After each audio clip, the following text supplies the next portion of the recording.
جب تمہارے لڑکے بالغ ہو جائیں تو ان کو بھی اسی طرح اجازت لینی چاہیے جس طرح ان سے اگلے یعنی بڑے آدمی اجازت حاصل کرتے رہے ہیں۔ اس طرح اللہ تم سے اپنی آیتیں کھول کھول کر بیان فرماتا ہے، اور اللہ جاننے والا ہے، حکمت والا ہے۔ اور بڑی عمر کی عورتیں جن کو نکاح کی توقع نہیں رہی اور وہ زائد کپڑے اتار کر سر ننگا کر لیا کریں تو ان پر کچھ گناہ نہیں، بشرطے کہ اپنی زینت کی چیزیں نہ ظاہر کریں، اور اگر اس سے بھی بچیں تو یہ ان کے حق میں بہتر ہے، اور اللہ سنتا ہے، جانتا ہے۔ نہ تو اندھے پر کچھ گناہ ہے اور نہ لنگڑے پر اور نہ بیمار پر اور نہ خود تم پر کہ اپنے گھروں سے کھانا کھاؤ یا اپنے باپ دادا کے گھروں سے یا اپنی ماؤں کے گھروں سے یا بھائیوں کے گھروں سے یا اپنی بہنوں کے گھروں سے یا اپنے چچاؤں کے گھروں سے یا اپنی پھوپھیوں کے گھروں سے یا اپنے ماموؤں کے گھروں سے یا اپنی خالاؤں کے گھروں سے یا اس گھر سے جس کی کنجیاں تمہارے ہاتھ میں ہوں یا اپنے دوستوں کے گھروں سے، اور اس کا بھی تم پر کچھ گناہ نہیں کہ سب مل کر کھانا کھاؤ یا جدا جدا۔ پھر جب گھروں میں جایا کرو تو اپنے گھر والوں کو سلام کیا کرو، یہ اللہ کی طرف سے مبارک اور پاکیزہ تحفہ ہے۔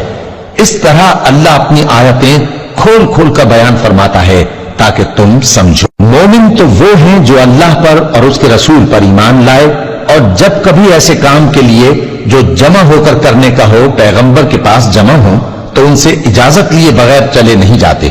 اے پیغمبر، جو لوگ تم سے اجازت حاصل کرتے ہیں وہی اللہ پر اور اس کے رسول پر ایمان رکھتے ہیں، سو جب یہ لوگ تم سے کسی کام کے لیے اجازت مانگا کریں تو ان میں سے جسے چاہا کرو اجازت دے دیا کرو، اور ان کے لیے اللہ سے بخشش مانگا کرو، کچھ شک نہیں کہ اللہ بخشنے والا ہے، مہربان ہے۔ مومنوں، پیغمبر کے پکارنے کو ایسا خیال نہ کرنا جیسا تم آپس میں ایک دوسرے کو پکارتے ہو، بے شک اللہ کو وہ لوگ معلوم ہیں جو تم میں سے آنکھ بچا کر کھسک جاتے ہیں۔ تو جو لوگ ان کے حکم کی مخالفت کرتے ہیں ان کو ڈرنا چاہیے کہ ایسا نہ ہو کہ ان پر کوئی آفت پڑ جائے یا تکلیف دینے والا عذاب نازل ہو۔ دیکھو، جو کچھ آسمانوں اور زمین میں ہے سب اللہ ہی کا ہے، جس طریق پر تم ہو وہ اسے جانتا ہے، اور جس روز لوگ اس کی طرف لوٹائے جائیں گے تو جو عمل وہ کرتے رہے وہ ان کو بتا دے گا، اور اللہ ہر چیز سے واقف